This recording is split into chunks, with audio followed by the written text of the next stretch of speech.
today we have Celeste with us. Celeste, it's you. How are you? Tell us, what are you doing in possibly the future when this is airing? That's a hard question. You don't need to do that. I'll do my best. I'm probably... Okay, Project your mind forward. Everybody. I am a freelance designer for Dungeons and Dragons. Most recently, I was one of the writers for Rime of the Frost Maiden, the new Wizards of the Coast campaign. Yes. Cool. Yeah, and I'm a podcaster, so you might have heard me on Venture Maidens, which is an actual play D&D show, and I'm probably doing both of those things and still just climbing that eternal mountain of work and having the best job in the world and all of those things. Yay! Hooray! Well, I think that's a pretty accurate mirror into the future. Staring into the magic mirror. Yes, traversing the mountain of eternal work. Yeah. That's good. Yeah, I mean, that's it's 2020 as we're recording this, and who knows what each minute will bring. Who knows? Yeah, boy. Oh, it does feel... I saw there was something on Twitter the other day that's like, it just does feel like we're really in the end of the song "Come On Eileen," how things just keep speeding up. Yep. That's kind of how the year feels. But Come On Eileen is so fun.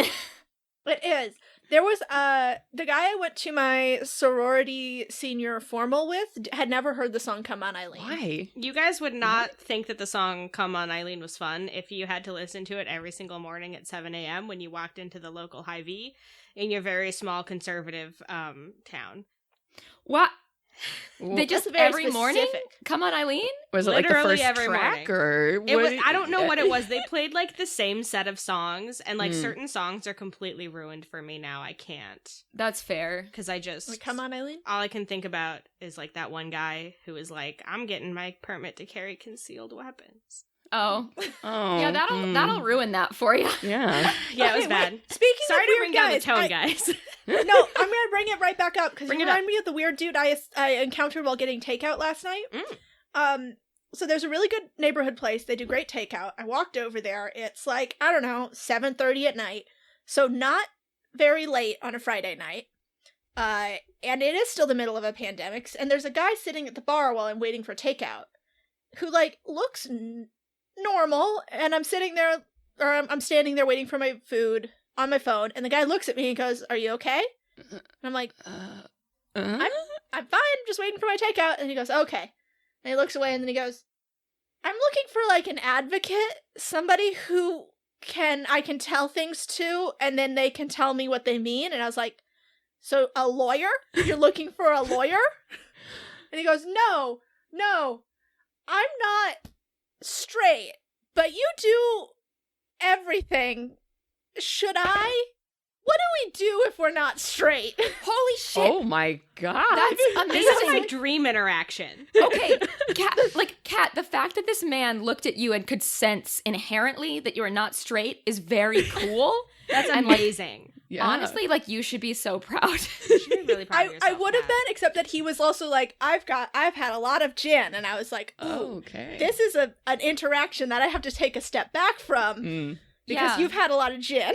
Yeah, I mean, I would not be prepared to take on this random stranger's problems and or coming out process. But especially if you're hungry, because you're waiting for food. Hunger is not the time to solve I just wanted questions. my fries, and he kept being like, "You have to take off your mask. I can't hear you." And I was like, "I am not doing that. No. Not doing that in October 2020, sir." But Kat, the fact that he sensed that you were some sort of queer oracle who knows everything, it's like he knew that you were the DM, and his life is the podcast or something. Shit. That's wild. That's a good way to look at it. At the time, I was just like, I need to leave this place before this man tries to get me to tell him how to live his life. I mean, same. I can't. Same. I am just the mere concept of any sort of commitment or responsibility sends me into just a wild state of panic. But again, I just think it's cool that he could sense that you were a gay of demonic power. God, that's all I've ever wanted to be. So, speaking of what we do if we're not straight, let's play some D&D.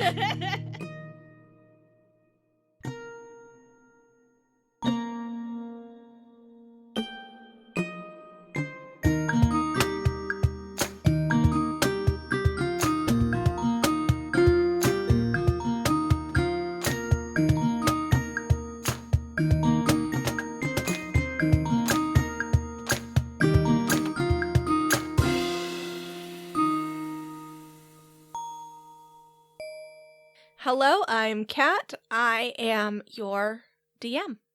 Hello, I'm Caitlin. I'm trying to think of a straight joke. They're just not funny. I play Corbin. And I'm Hannah, and I play Slake, a half-orc fighter.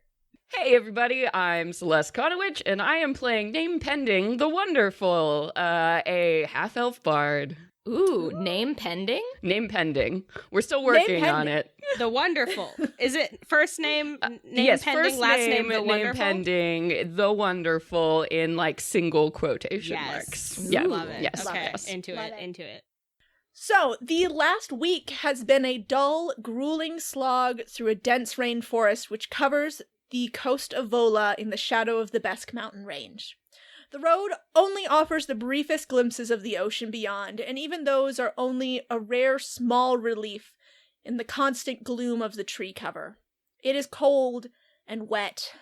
The rain stops for an hour or two at most each day, and even that isn't guaranteed. Even your horses are getting irritable, and snap at your fingers when you handle their bridles. Corbin, your dreams have been strange. Just small snatches of images that you can't quite seem to hold on to when you wake up. That vision of the previous guardians, it plays in fragments.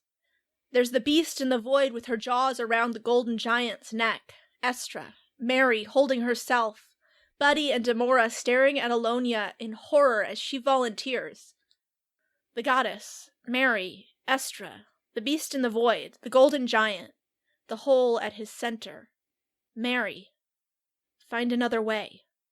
When you open your eyes, you feel more tired than when you laid down.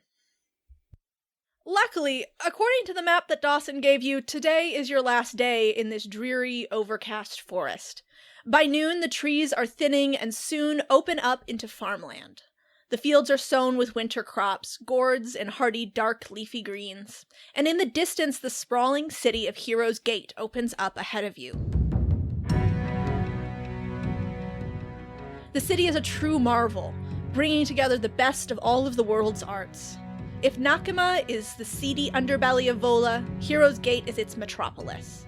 The buildings are sturdy, built to withstand the worst hurricanes sent by Certinus, god of the deep, who is said to reside in the strait that separates the city from its dwarven neighbors on Baroon. The ocean glitters in the cold afternoon sun, and you have a clear view of the feature which gives the city its name, the Heroes Gate, a massive sea gate built in antiquity, which spans the harbor, made of the same glittering yellow stone as the rest of the city, carved with massive depictions of ancient heroes and their many great deeds. You enter the city with the others who've been pressing through the jungle ahead of you, along with a few coming from the west, down the road you will need to travel when you leave here. The road into the city is lined with ancient stone statues of heroes, their features stolen by time and erosion, but the broad strokes of their legacy remain in the carved relief of their adventures which covers the wall running beside the road, showing these brave adventurers slaying monsters and being honored by kings. There are carvings at the base of each statue, written in an ancient tongue that was once commonly spoken, the one that Corbin still speaks as his own native tongue. Next to each statue, there's a helpful informational plaque translating the brief biographies of these heroes. Between two of these statues, you pass, looks like a magician who's set up. Celeste, tell me about this magician. Yeah, so I think you probably hear them before you actually see them as you're moving down the road. You see that, like, set up on a couple of, they're basically, like, wooden milk crates that look a lot like junk. This half-elf is standing on top of them right now with this little table that has a bunch of props around it. They wear this sort of smashed black faded silk hat and have a very sinister-looking, like, some facial hair on them that looks a little bit odd. Like, maybe it isn't quite real or it's drawn on. And they have a little sandwich board that's been set up in front of this stage here that says, Wilbur, the Wonderful. You see that there are a couple other words underneath where Wilbur was, but they have been crossed out with like a fat, black paint. So now it says Wilbur, the Wonderful. And I think there are probably maybe like 3 or 4 people around. And this half-elf is playing a concertina concertina, so one of those collapsing instruments here. And they are, calling out, definitely doing like the showmanship thing, like, welcome to the greatest show on earth. It's me, Wilbur the Wonderful, and today you're going to see delights from all corners of the world. And he lets go of this concertina, and it continues to play by itself as it's floating in the air, giving this kind of wheezing backdrop music to what's happening here. And he starts, pulling, cards and coins out of various sleeves and everything of this very, like, weather-beaten patchwork outfit that he has on that looks like it's probably seen better days. And I think you would probably hear the crowd, like, kind of sighing and groaning as, like, he'll flick some coins out and they just seem to fall out of his sleeves, or he, like, pulls out a card and they're like, no, that's not my card. This magician seems to be struggling quite a bit to maintain his audience. Oh my god. So I think I hear the crowd groaning, and I hear the bit about delights from all the corners of the world, and I'm like, Corbin, I want to hear about delights from all the corners of the world. Is that a magic man, do you think? I mean, I don't know, it kind of sounds like it. Why haven't we tried this? Do you think they're making money? Do you think they make good money off of this? We should take a closer look. I used to live in the sky. Let's go. Corbin pulls out his notebook because he's planning to take some notes for future reference. And says, "Yeah, let's go. Let's do some recon on this magical situation." Yeah, I pull out my notebook too because I also want to take notes. So studious. They lost their one note taker, and now they're both trying to. We're both the leaders. Notes. I've been taking minutes for the group. I was the intern. You've worked your way up from your internship. Exactly. All right, so you guys approach this magician. What do? Do you just observe? Do you say anything? Do you heckle? Are you kidding? I'm not going to heckle a master at work. Yep. Yeah, no. Corbin very respectfully stands on the precipice of the crowd. And is like just looking as closely as he can, but not interrupting by any means. Yeah, of course. Same. I feel like at this point, it's probably clear the magician feels like they're losing their audience, and they hold out their hands and go, and for my next amazing trick, I shall summon a creature from beyond the veil. And he flips his kind of hat over, so he's holding this top hat, and he begins to, like, wave his hands dramatically over the top of it and say, abracadablamo, and reaches his hand, like, really deep into the hat, so it goes much further than the bottom of the hat.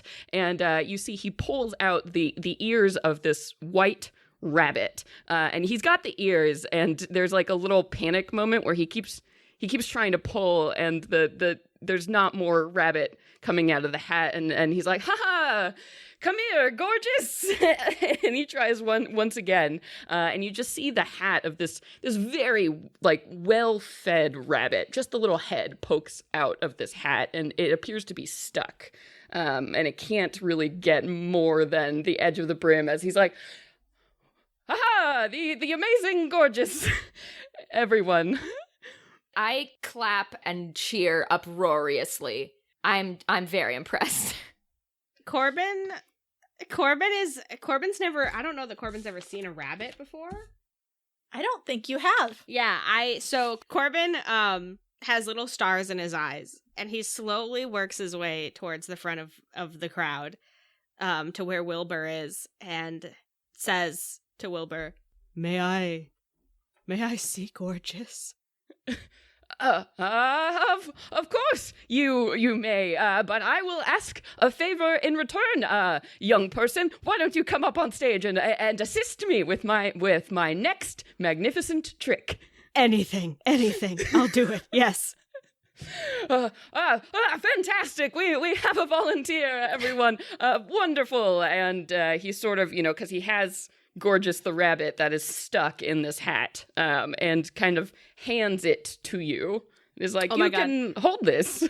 I immediately Corbin roll. Yeah, Anne will handle it. Anne will handle it. Yes, please. Thank you. Okay. That's 16. 16 is enough that you will now be able to turn into rabbits. Oh, yes! But it is up to Celeste if 16 is enough to calm this rabbit. Oh, good. Yeah, so, I mean, if you do manage to pull her out of the hat, she is, like, a very, very large, semi-obese rabbit. She also looks very old. Like, her little pink eyes are a little bit milky. Like, she's lived for many years. Yes. But... you know, you can You'd love to see that. pull her out, and she's heavy. Right. She's not, one of those gigantic rabbits, but she's a solid, like, foot and a half. I support her head so the neck doesn't snap. And then I turn. Like a baby. Yeah. Yes, like a baby. She's precious cargo. She's precious cargo. She's gorgeous cargo. Yeah, and I think, Wilbur looks at you sort of stunned, and is like, well, I knew she would come out of there eventually. Yeah, give him a hand, folks. Yeah. And the crowd just sort of gives like a... I'm going wild. I am loving it. So, like, it's like screaming. Yeah. I'm looking at you with such appreciation. Oh my god, I like if you look at me, I'm like looking away because I'm too embarrassed to make eye contact. There's only like 5 people here, so I'm definitely looking at you the most. I've been cheering uproariously, and then when you make eye contact, I kind of like turn down the clapping a little and like kind of look around nervously. Okay, and for my final trick, and please, if you are enjoying the show, I do take donations. And the concertina case is open on the ground. It is currently empty, but he points once again, dramatically waving his hands towards it. Now, young person, you are going to be the element of my next trick, the box of mystery. Are you claustrophobic, my dear sir? No, I can be very small. Wonderful. And then I reach behind my milk crates, and there's like this large box that could, sort of a coffin-sized thing that I like hoist up and put, standing vertically on the stage. And I open up the door and go, now I shall make this person disappear. Please step into the box of mystery. Corbin steps right in. Is he still? Can he bring Gorgeous with him?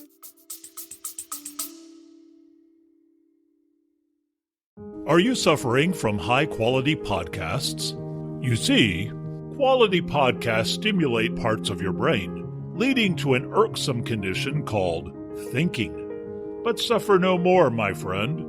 Introducing Discount Storytime's blend of fictional nonsense and rancid gibberish to provide soothing relief. Try Discount Storytime today. Available on most podcast catchers and at discountstorytime.com. Consult your healthcare provider before listening to Discount Storytime. Not intended to treat unicyclitis, pickleball liver, or jittering expectations.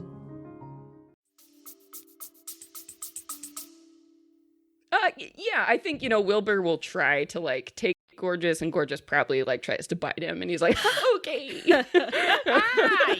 All right, takes Gorgeous with him. Yeah.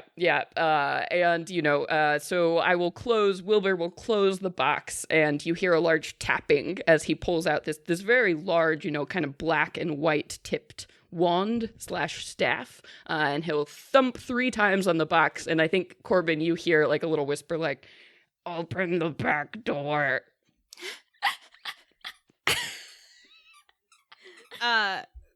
Corbin is there. Corbin looks around for something. Corbin feels around. Corbin does an investigation check inside of the box, Catherine. Okay. Oh, sure. Let's see. Corbin does bad. You can always turn into an ant. Corbin gets 4 for the investigation check. Oh no, Corbin, I don't think you find the handle. I don't find it. You do not find the handle. And with a wave of my hand, presto! And I open up the box, the front door, and I guess Corbin's still there. But he's panicked because he understands the situation. And so he in a fit of panic and also uncontrollable excitement, Corbin does turn into a rabbit. I'm excited to be a rabbit. He like gently sets Gorgeous down first, though. It's very like it's very delicate. So now there's 2 rabbits. Now there's 2 rabbits. Yeah, That's pretty impressive. I'm cheering. One of them is black and has like bloody red eyes, though. And then a little white spot On the chest. Yeah. So- And the couple people who have actually stuck around do actually applaud for this. Oh, wow. Yes, mysteries abound when you use the box of mysteries. Thank you all so much for attending the show. You are a delight. I will be moving into the city, so you can find me on all the street corners of Heroes Gate. So tell your friends, please donate, please. Help me feed the rabbit. I come up and put 50 silver pieces in your hat. And I'm like refusing to make eye contact with you. I'm like trying to do it like subtly so that it's not a big deal. But it like, unfortunately, I'm assuming other people have just dispersed. So it's very conspicuous. Yeah. Yeah. And I'm like, thank you, kind person. I'm trying to move to the edge of the milk carts to get your attention. And as this is happening, Slake, you hear from the end of the boulevard, there's somebody else who's shouting. Somebody is set up on a small platform and has a crowd larger than the wonderful magicians. But they are dressed in dark purple robes, and there's another man in that crowd who's milling about, handing out small booklets. They are both wearing tabards emblazoned with the symbol of the broken tower. Boo. Oh, I'm about to go wreck their fucking shit. Yeah, let's fucking ruin it. Can Corbin see that from where he is as a rabbit behind the milk cartons? As you hop back to Slake, you see this. Oh. Are you gonna remain a rabbit, Corbin? Yeah. I'm Oh my gonna God, fuck them up. Have you seen Watership Down? They're dead. I would like to They're apologize for turning your friend into a rabbit. I don't know how I did it. I genuinely do not know how I did it. It's fine. It's I mean, I'm sure you're like a very powerful and cool like wizard, and you know, like that you know exactly what you're doing. And if you wanted to turn Corbin into a rabbit, you know what? I think it's great. I think it's so cool. Corbin, you think it's Rabbit Corbin is like already halfway down the street towards this other you fucking should probably go situation. Thank you again. I run after Corbin, and I want to go pick Corbin up. It's like, you've picked up Corbin on the edge of this little crowd around the man in the broken tower robes, and as you are standing there, a pamphlet is shoved into your hands with a broken tower symbol on it. It says, "Free yourself from the gods, join the armies of Torva." And the man on the little stage that he's set up, he's speaking to the crowd and says, "Brothers and sisters, on the battlefields of Ilfra, we were witness to a miracle the likes of which words can scarcely describe." And he spreads his arms wide as he continues. "Though our army was mighty, the machinations of the gods weakened our numbers and destroyed the tools of our dwarven allies. The poor souls, brainwashed by their gods into resisting their liberation, meant to demolish our army and sacrifice their souls to the ambitions of the wicked gods they serve. Then, just as all hope felt lost, it was Torva, the conqueror, who showed us that when the fight is lost, it is best to live and fight another day, to regroup, refocus, and remember our purpose. And so, in a blinding flash of light, we were transported, and when our eyes opened, we found ourselves safe in our homes, our family and loved ones around us rejoicing at our return." I'm gonna heckle this man, and I'm gonna say, wow, that's really funny. Like, who would think that, the best way to stop yourself from being manipulated by gods and, like, let's say, playing directly into their will would be to blindly devote yourself to Torva, god.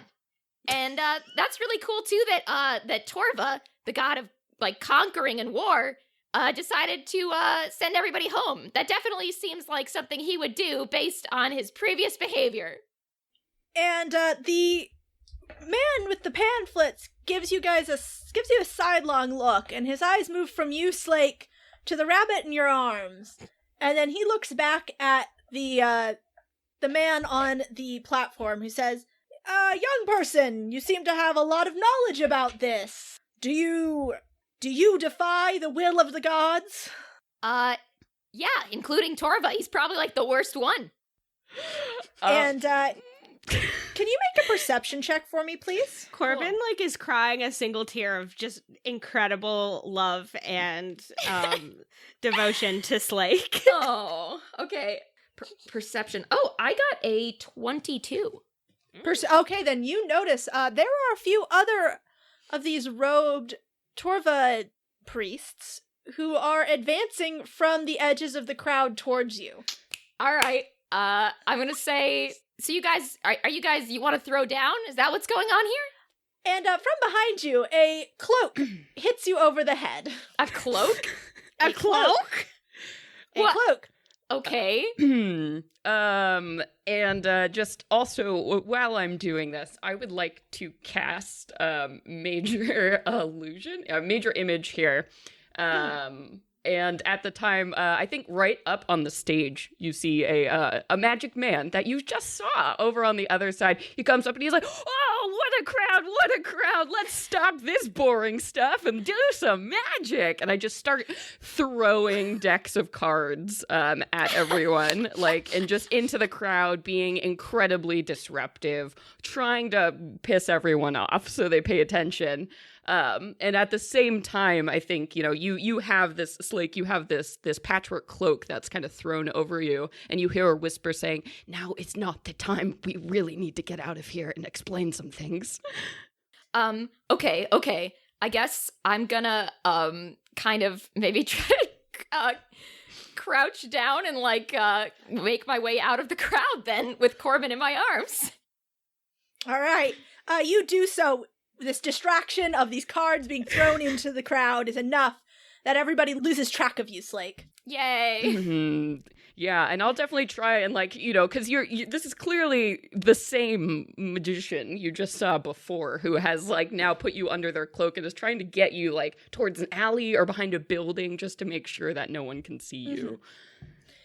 Yeah, so you're able to get Slake, hustle them through this alley into this little sort of street between streets where there are shops that have been set up in this alley. There's a little tea shop that you're able to hustle them into.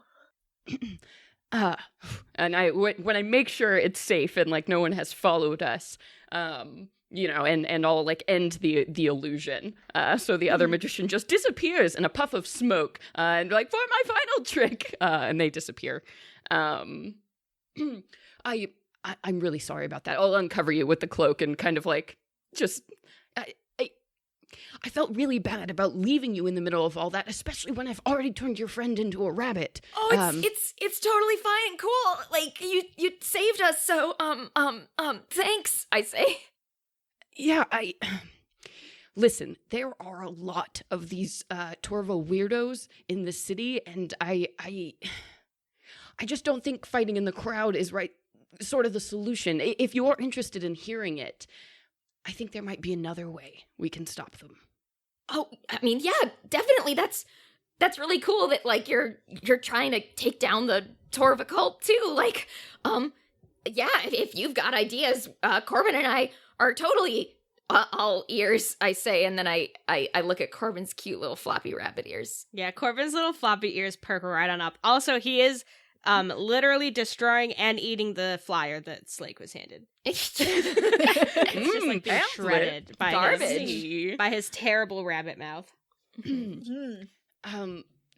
Corbin, it tastes bad. Oh no. Yeah. Oh, and every couple seconds, then Corbin is choking and hacking up little rabbit fur balls, spitting it up. But he continues to destroy the pamphlet in just due diligence.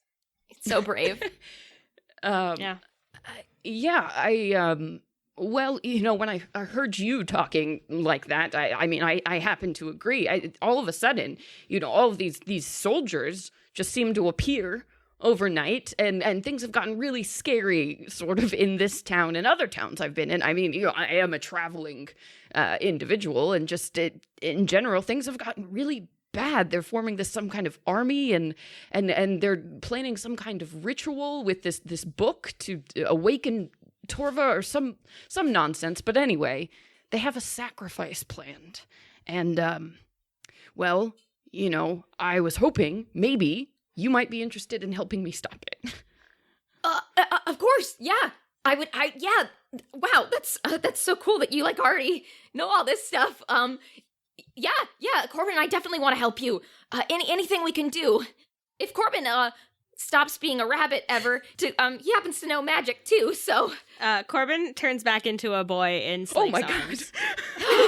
I'm agog, and I say, Corbin, you broke the spell. How did you do that?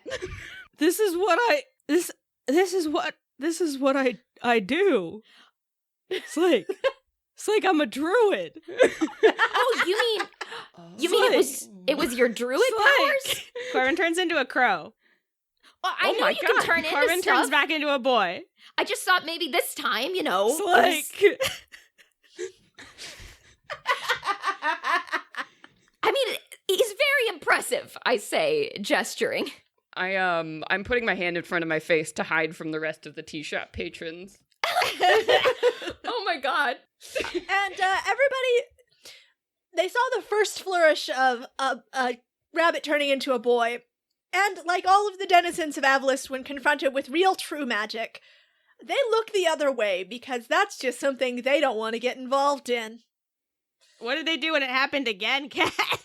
They then look, several people leave the tea shop. They just walk on out. They go, well, nothing good can come from that. And Not they gonna let it ruin my day. I just, if you don't mind me saying, it's hard enough running a small business. Maybe you could, just cool it for a second. Listen, I'm fired up. I've never been a rabbit before. That was my first time. It really put some kind of energy inside my body. I don't know, rabbit energy. Oh my goodness. Really wild. Anyways, how do you know all this shit? Oh, well, like I said, I've been traveling around and sort of seeing the world fall into, well, a little bit of chaos. And I mean, these agents here, I mean, this is just the tip of the iceberg, honestly. This pontificating in the streets, there are more and more of these people flocking to this army, and they haven't exactly been quiet about trying to resurrect their god. I mean, they're selling it to anyone who will listen, saying that Torva is some kind of, savior, that he can't be killed, all of this, the nonsense. Oh. He can be killed. I say, you were covering your face a minute ago. Are you famous? Well, I like to think so.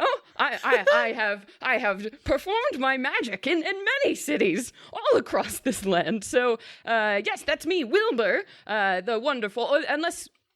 Okay, I'm going to ask you a question. Do you think Wilbur works? Or should we, because I've also been playing with Wyatt and Waldo recently. So could I just get a quick poll? Just a quick poll. I really have to vote for Wilbur. Wyatt sounds kind of like a fuckboy. Isn't Wilbur your name? Stage name, if you will. Clearly, it's a pen name, Slake. Well, for the rich and famous, they have to protect their identity. Yes, I sure. understand. Rich and famous, yes. That's true. I think Wilbur's a really nice name. The audiences don't seem so responsive to it, and I know a magician. Maybe they're stupid. I say, and then I look away. If you did Waldo, you could do like a "Where's Waldo the Wonderful" opening. How would that might help? Be copyright infringement. I have to be on stage. I don't. No, that's a good point. Never mind.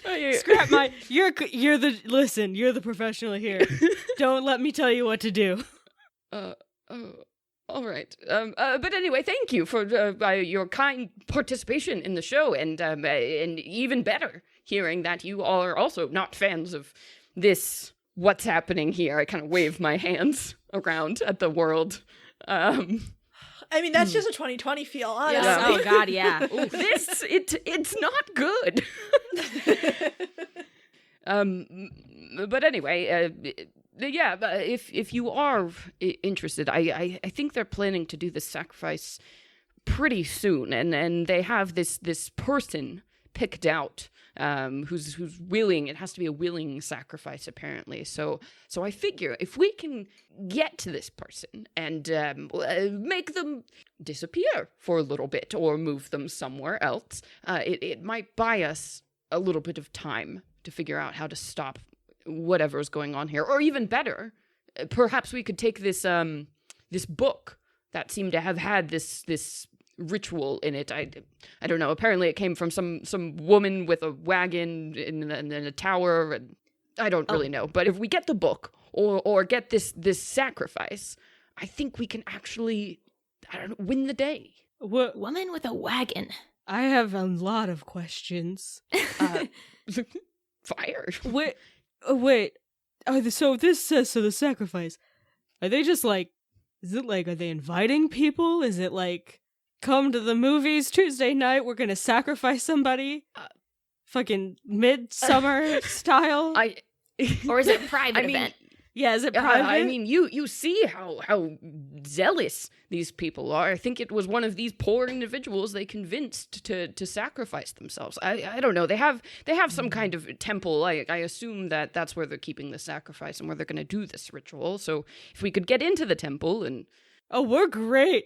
We are great at subterfuge. Oh, thank goodness, because I'm sort of a flashy individual myself, so I'm very glad you are skilled in the arts of sneakery. Yes. Yeah, we're really subtle. We're really good at being subtle. Oh, that is wonderful to hear. Such a relief. Where's this temple located? Obviously, in the Plaza of the Gods in the center of the city. Oh God! Obviously, that's where all the temples are. Why did I even think of that? Yeah, that tracks. Yes. So I think if we get in there and perhaps they have the book there as well. Though I suppose if they were clever, they wouldn't keep the sacrifice and the book in the same place. But again, zealots. So who knows? You're so right about zealots. Mm. Yeah. Indeed. Well, I wonder if we could, I don't know, maybe employ some disguise work or something and get some more information about what they're planning. Let's do some recon. Well, if you would like, I do have my wagon and my supplies parked just outside of town. I have several costumes and disguises. Perhaps we can work something out. Oh, yes. Slake. Corbin looks at Slake. Slake just keeps putting their hands over their mouth, and they're just trying to contain their excitement. Slake, how do you feel about another disguise? I would love that. Let's do it.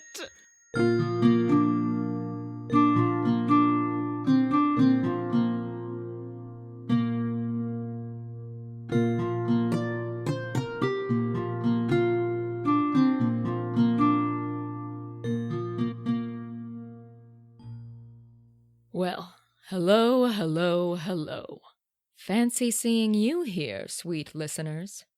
What are the odds of that? You, me, here, together, in the midroll? Well, since you've dropped in, I suppose you may as well make yourself comfortable, pull up a chair. Now, let's see what we've got on the agenda today. Ah, yes, we must thank our new and increasing patrons.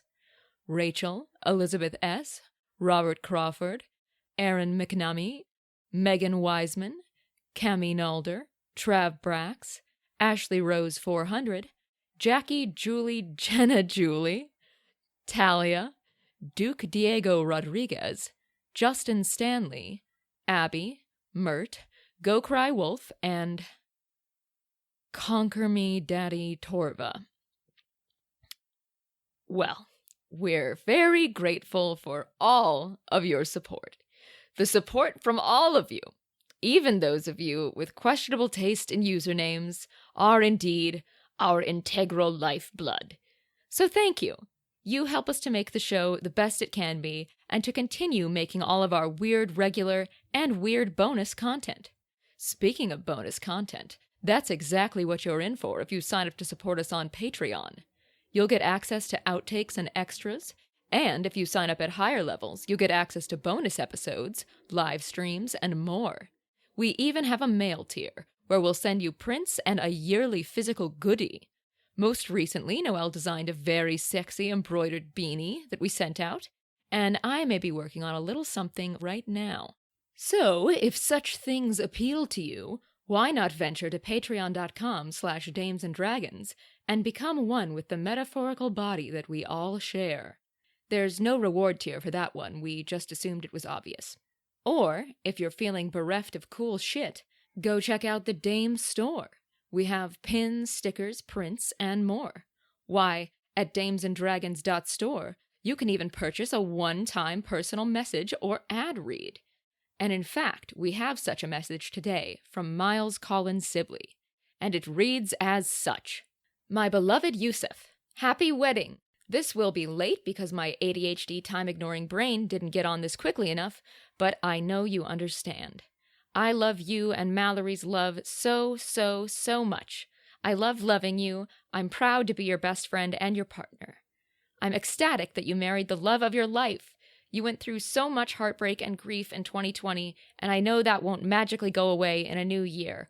But the symbol of starting off 2021, married to the love of your life, is magical, and I hope that gay magic can help 2021 be less garbage than 2020 was. And a message read by one of our favorite podcast nerds can't hurt either. We may be separated by miles, haha, and by plague, but I know you know I love you forever. Love, Miles. Aw, that is very sweet. Let us hope it is a better year for us all. What's another great way to support the show? Why, rating and reviewing the show on Apple Podcasts. Do we read them? Yes. Will we thank you in the mid-roll if you leave a review? Yes. What else is new? Well, we recently joined the fabulous Geekspective Network, home of such podcasts as Tabletop Babble and Red Mage Blue Mage. You can check them out at geekspective.com. And speaking of, it looks like we've got an ad for one of their fine shows right here. Hi, I'm Josh, and I run an actual play podcast that I'd like you to check out. I'm using the Godbound system, and I create a sandbox-style game in a large city called Moxbury. All of the player characters are evil, and I think that this really creates an interesting narrative because... Nobody cares! I, Azrael, had to reconfigure reality to become the evil saint of Palor. Now I plan to overthrow the government of Moxbury and amass followers. Then I will become... You wouldn't know the first thing about reconfiguring reality. I did it, not you. I, Milana, want no part of your feeble plans. When my plan comes to fruition, all of Moxbury will become my undead army, with them at my command. They have to be dead before they become undead. I'm going to silence this entire city and prove myself. Prove Gerlach worthy of the goddess of the void. No! Leave the monsters. I, Nuak Godslayer, will raise an army of monsters. They will overthrow our human leaders and live free, and I will be there. Will all you quit your bickering and shut your faces? I, Brimstone, hear enough voices in my head without all of you talking over each other. All I want to do is kill the wizard Shalazar. It doesn't sound too difficult, does it? If I have my way, it will be. Check out Tales from Moxbury wherever you find your podcasts or geekspective.com. Spicy. Well, there's only one thing left to do. Give a message to Chantel. Chantel, the code word is Bill Spooks. The sleeper agent is active. Go!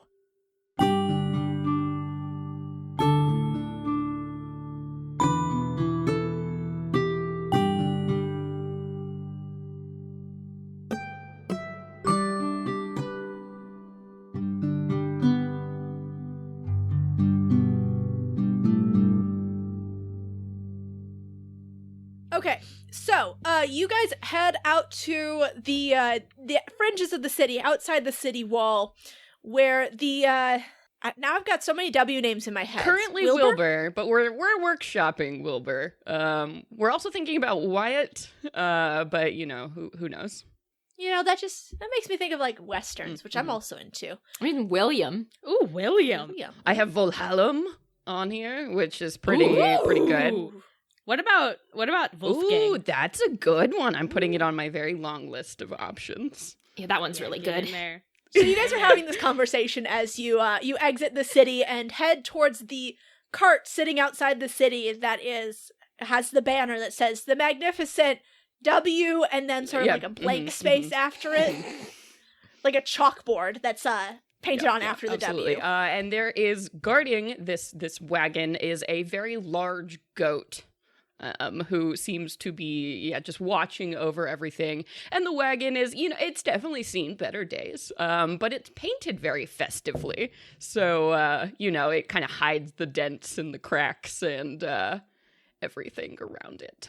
I see your goat and wagon, and I say, wow, your lifestyle must be so glamorous. Well, that it is. That it is. I would like to animal handle the goat, please. Please, animal handle the goat. I'm like living today. I'm sorry, I brought so many animals. So that's a nat 1. The goat probably bites one of my fingers off. Yeah, you're about to get kicked. Yeah. Corbin, you have both hands on the sides of this goat's face, and you're staring into its terrifying wrong way eyes, square-shaped pupils, and you're looking at it, and then the goat tilts its head back and headbutts you directly in the stomach. And I take 70 damage. And I pass out. No, but you do take 2 damage. Okay, all right. Sorry, yes, don't touch the goat. It's very sensitive. Extremely sensitive. Noted. Yes, sorry about that one. Anyway, would you like to look at everything I have? Let's see. I've gone through several iterations of acts, you see. So, when I used to have an assistant, I had a ton of different... Well, here we go. And I go inside my cart and I just start pulling out a ton of gaudy, just costumes of all kinds. What happened to your assistant? Oh, apparently assistants like to be paid. I didn't know that. Oh. So that was sort of a disagreement. Wow. We had. Show business is so complicated. Yeah. Well, we love it. so we do it. I think my stomach rumbles at this point too. So, yep. I say, oh, are you hungry? Oh, I mean, I could eat. Yeah. Oh, I mean, we wouldn't want you to work, on an empty stomach or anything like that. Corbin and I could totally buy you dinner or something if you need food to eat. Oh my god, yeah, is there a hungry boy around here? There is a hungry boy in the Temple District. Google, please tell me, how do I decide how a disguise kit works? They're just disguise kit, just roll disguise. Let's call it performance, because you're not trying to be sneaky about this right now. You're trying to make them perform as yes, Torva. Yes. So I pull out some weird robes, and I'm like, okay, let's see, and I open up my face paint kit, and I'm like, Torva, so sort of angry, dour. Yeah, okay, and I start getting my little sponges and face painting you all. So let's go ahead and do some rolls, huh? Oh yeah. Okay. Let's roll some dice. Who wants to go first? Corbin looks at Slake and says, I think you should have the honor, Slake. I mean, I guess. Okay, so on that roll, that's a 22 to create this disguise for Slake. Oh, Slake is the most convincing Torva worshiper. You got the eyebrows just right. At that angry angle. Yeah. As the kids would say, the eyebrows are on fleek. Oh! If there's one thing I can do, it's fleek eyebrows, so... Incredible. You got those eyebrows on fleek, and step away from your work and see Slake, the Torva worshiper. Do I look tough? Corbin flinches. He's so convinced. He's Oh my god. Don't worry, Corbin, it's still me. Oh my god, that's you, Slake? This man's clearly a genius. Yes, Wow. yes. Well, I'm happy I can help. I know it's got to be tough not having, your prime magic user around. So that's sort of, what it is. And then I start like dipping my paintbrushes in for another go. Hey! What? Who told you about anything missing from our posse? I'm sorry, what? How did you know we were missing someone? Yeah, how'd you know we're missing it? Oh, a bard can sense these things. And I start painting again. Okay, Corbin, you're up. Corbin exchanges a look with Slake and hesitantly steps forward. Okay, so on this check, wow, I got a 33. Holy shit! What the fuck? Are you sure you're a shitty Corbin? Are you sure you're not really good? Corbin fully converts to Torvaism. I paint divinity onto your face. Right, like you can't even tell that Corbin is not. He looks like the grand priest of the Torvaic temple. Damn. Like he's got like you like put a broken tower symbol on his forehead and tattoo. It's really good though. Or looks very cool. Looks very good. Yes. It is almost too convincing. People who are walking by, as they walk by, they look at you sideways and they give a hand symbol of the gods. Like a Torva symbol? They do like a hand symbol that is associated with the Torvaic church. All right, and Wilbur, will you make a disguise roll for yourself as well? I will. Here we are. And I have, like, on the back of my little wagon door, like, a little mirror that's been glued to the inside so I can do my own look. So I peel off my sinister beard, which was clearly just a fake beard. I'm shocked. Holy shit! And I open up my briefcase that has, like, it's, like, little fake goatees and big mustaches and, like, hardy eyebrows, things like that. I'm like, yes, okay, what should we choose? What should we... I don't know. Here, opinions. I hold out my case. Let's see. What do you look like without your fake sinister facial hair?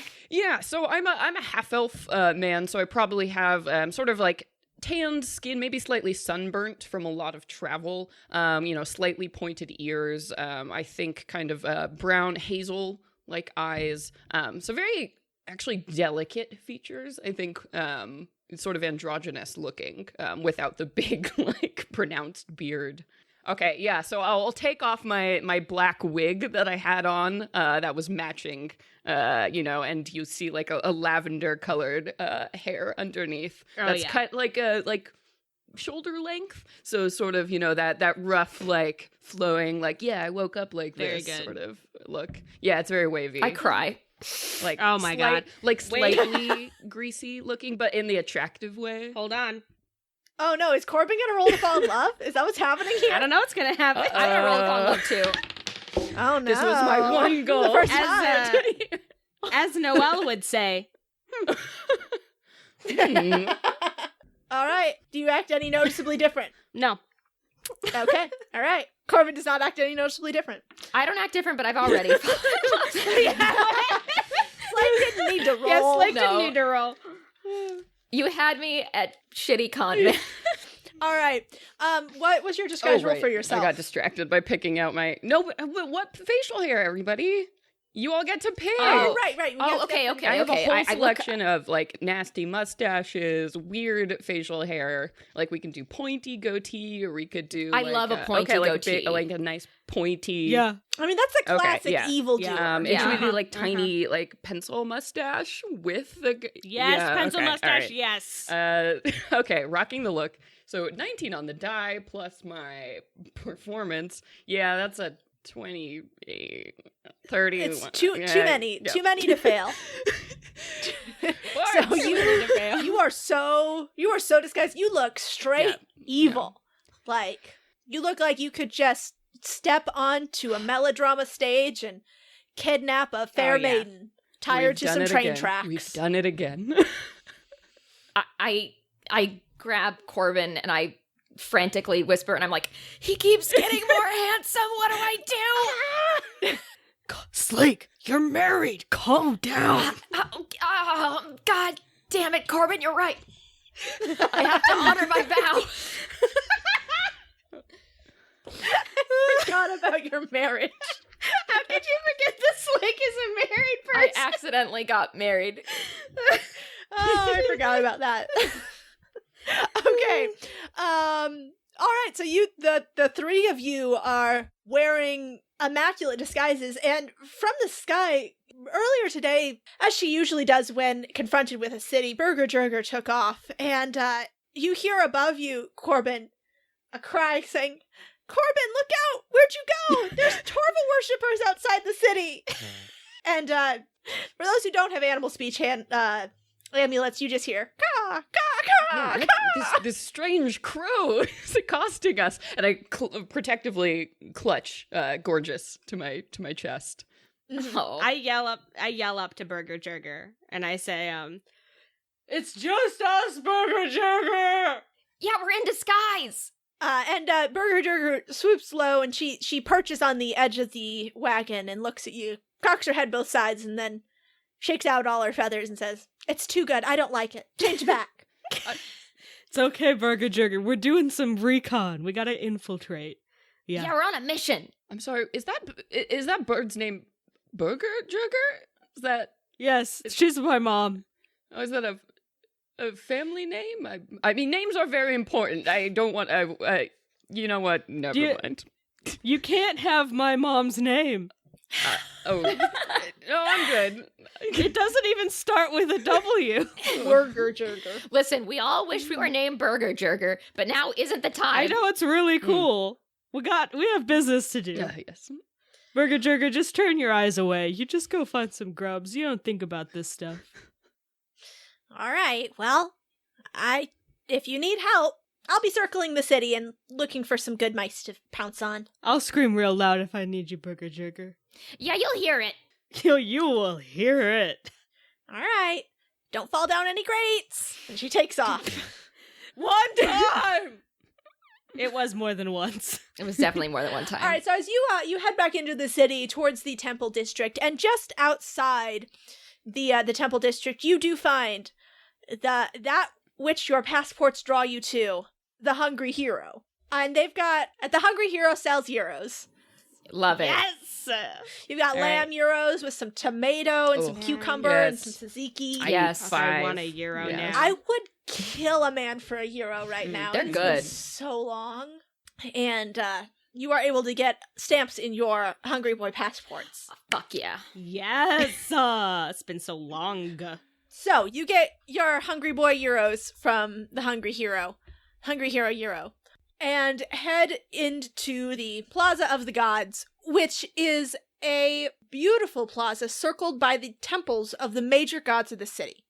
There are statues around the plaza depicting all of the gods which are worshipped here. You see Rove with her hands full of water, Bav with his sack of planting, Mila garlanded in flowers, Wavel with his many writing hands, and Kaya the provider with game and harvest carried in her arms.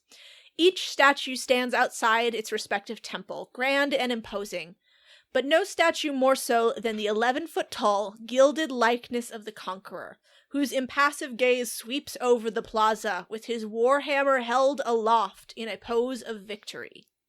Nobody wants to see that. Yeah, I look around the plaza and sigh, depressed.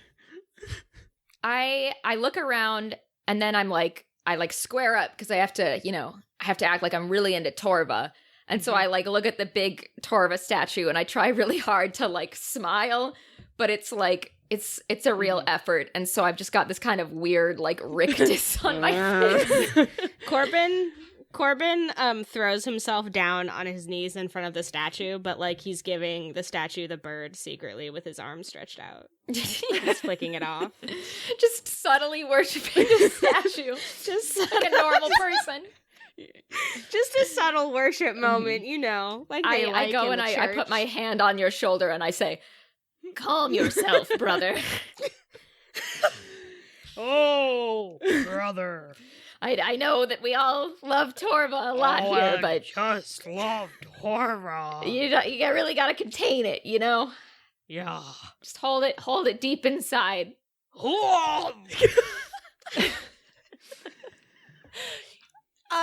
This performance draws the looks of several people who are coming and going from the temple, but they all look like sort of like they understand. So like, yeah, powerful. of course. Yeah. So dreamy.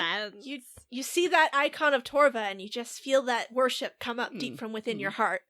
Have to throw yourself prostrate before his image. Okay. Yeah. Okay. All right, do you guys want to head into the temple? Do you want to look out around the temple? What are you guys doing? Is there anything of note around the temple? Yeah. I don't know. It depends on if you go look for it. Walk around, see like all the scope it out. entrances, maybe, Yeah. You have a nice scope. You give it a scoping. You do find there is a back entrance. It looks like there's a walled garden around the back of the temple that has a gate, which is locked.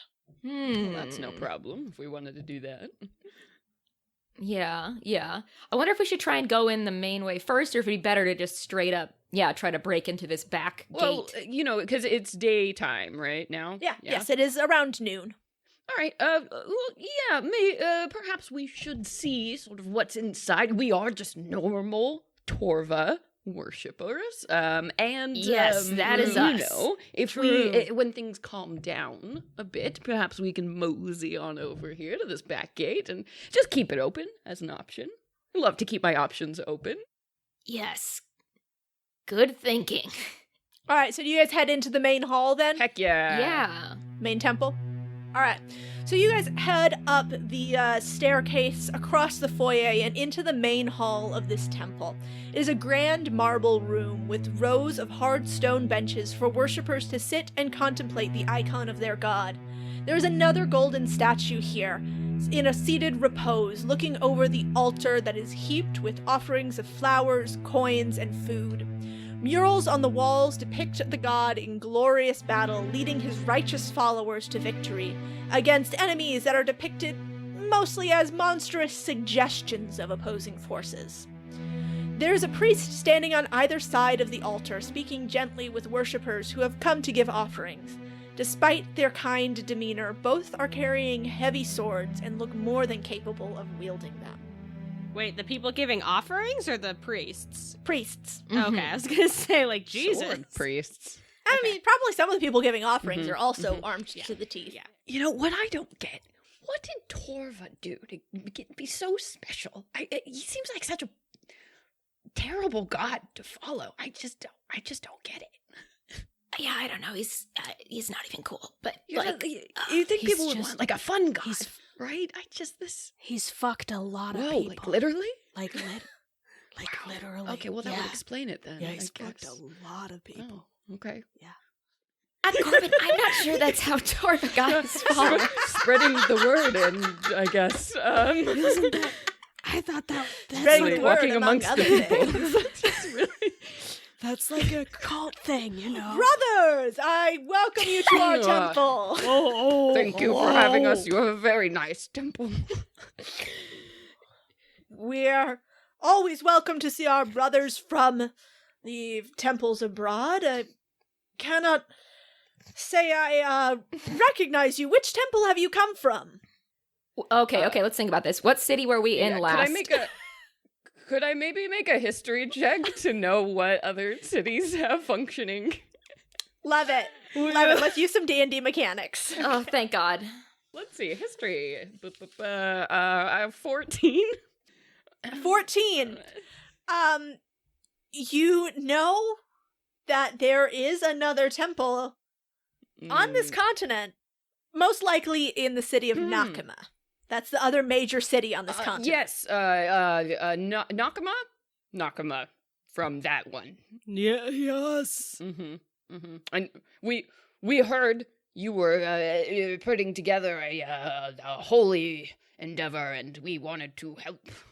Ah, well, I am glad to hear that our god has given signs to the other temples of the great miracles that we will work here today. However, we are keeping the inner sanctum closed until after the ritual is complete. I welcome you to take up rooms in our cloister, and once the miracle is complete, you will be welcome to worship at the feet of our god. Well, that sounds absolutely charming. Thank you so much. It is a shame we cannot help lend our violent fists to this miracle, but I understand, though I am disappointed. Yes, if there's anything at all that we can do to help, we would just be just pleased as punch. Even just guarding a door or mopping, whatever, because we love Torva. We're so into him. I cleaned the latrines for 12 years in Nakama. Your dedication is admirable. Should you wish to serve our god in the meantime, please attend the offerings and bring forth a great feast for us to offer our Lord Torva when he once again walks among us in physical form. Yeah, do you guys like what do you have? Because we don't want to bring something that someone else already brought. Yeah, you know? do you need a vegetarian option? Or Do you have any food allergies? I need a little bit more information. Yeah. Peanuts, cashews, anything that we shouldn't bring? I believe that if you go to the butcher, we have an account already set up. He should have several lambs and a cow for us for the feast tonight, if you would. So it's just a big meat feast, just to be really clear. Are there gonna be hot bevies? I believe you would need to speak with some of the junior priests. In the meantime, I must attend to my duties. Brothers, welcome. And then he goes back to standing next to the altar to attend to the worshippers there. Ooh, I want to do the hand symbol that I saw people do. The cool, Torva handshake. Why don't you roll me a performance check? Oh boy. Oh, Jesus I should have had you guys roll this so much earlier, but let's just see. Oh well. I'm sure we'll find plenty of more opportunities to fuck this up. We're gonna don't even worry. 21 on my cool hand symbol. 21. Oh yeah, wow. Bus. You nail I it. have expertise, so I get like a plus 12 to all performance checks, so. Oh yeah. You do it, and the guy, he as he is walking away, he's backing away from you. He does the sign back. All right, so what else do you guys want to do here? Besides, I assume you're not going to go to the butcher and pick up their meat order. No. Well, actually, it would be funny if we did that, but then just never brought it. Like, we ate it ourselves. I don't think I can eat that much raw meat. I can do it. Well, wait. So this temple building, is it just this one main room, or is there like a library or like other? So there are. Oh, I was gonna say, didn't he say that he had like rooms set up for us or something? And like a cloister. Yes, you are welcome to join their cloister. There are doors to the right and left of the hall, as well as one on either side of the altar. And is anyone guarding the doors, or like can we just like be like, we're just normal people going through these doors? No, yeah, you can just walk on through. All right, let's look around. Let's just go through a fucking door. Yeah. Which one? Do you want to roll a d4? Celeste, it's like amazing how you like think about using the dice for things. It's really my incredible. Job. One. So let's do the door on the very far left. Very far left. All right, so you head through that door and you end up in a hallway filled with very modest-looking doors and a few junior priests who are just chatting quietly outside of their open doors. It looks like you have found the cloister hall. And they look at you and say, "Oh, hey, are you, you must be visiting. Do you guys need rooms? We've got some empties down in the end of the hall." Yes, we are visiting from Nakama, and it would be wonderful if we could join you here, staying in the temple of our dear, beautiful Torva. Let's yeah. Go conquer those rooms. Yeah, we're gonna conquer the shit out of those rooms. And the priests look at each other and they give sort of like a little snicker, like, look at these like old squares. You were like so serious. And they say, "Yeah, okay, here." And one of them takes a ring of keys off of his belt and he unlocks 3 rooms at the end of the hall for you guys. They are Spartan rooms, narrow cot, broken tower symbol on the wall, and that's it. Should we like try to explore the other rooms? Yeah. Okay. I mean, this hallway it's all cloisters. Right. There is a door at the back of this hallway. And then it looks like there's also a door that leads to a kitchen. I think we should just check out the whole, scope out everything. Take a little Scope tour. out everything? Okay. Yeah. Yeah. A little tour. So the door at the back here leads to the garden, which you saw from the outside earlier. The walled garden at the back of the temple is an oasis of quiet in the center of the bustling city. Lush greenery has been transported from all over, and the blooms of exotic flowers scent the air with their heady aromas. Little paths wind through the garden, leading to the center, where there is a fountain showing the god Torva in a kindly aspect, with his arms outstretched and garlands of flowers strung around his arms and neck. Will you please make a perception check? Hell yeah. Well, a 16 for Wilbur. 14. 14? I got a 9. Cool 9. Okay, well, you're so lucky to have Wilbur with you, who, That's what I say. Wilbur, out of the corner of your eye as you're passing through this center of the garden, you see that the bottom of the fountain is made out of a translucent tile, and below you can just make out the outline of another golden statue in a cavernous room beneath the temple. But sitting by this fountain, and she is what draws Slake and Corbin's attention, is a woman in voluminous purple robes, who's attended by half a dozen other women who sit around her. One has a lyre and is playing softly, singing a song about victory and ruin. The woman in the center has tan skin and long dark hair that tumbles around her, and is kept from her face by an elaborate diadem. She looks familiar, something about her jaw and the shape of her nose. And she looks up as you enter her garden and says, "Oh, welcome. You must be visitors summoned by our Lord to witness what we will do here today." Yes, thank you, my lady. Indeed, we've come from Nakama. Oh, the temple in Nakama. It has been very long since I've been there. I wonder, have there been any visits from my sons? Have they yet crossed the ocean? Okay, I'm thinking really hard. This lady looks familiar. Could she has sons. Is this Phelan's mom? I'm raising my eyebrows. I don't know if you can see it on camera. Okay, I have to think. I will say, At the time of our departure, we did not have the fortune of seeing either of them, I'm afraid. That is unfortunate. No one seems to have seen them since the miracle on the fields of Ilfra. And she trails her hand in the fountain and says, "But I'm sure they'll come. It has been so long since they visited their mother, but I'm sure they will come to see their father resurrected." I'm sure as well, my lady.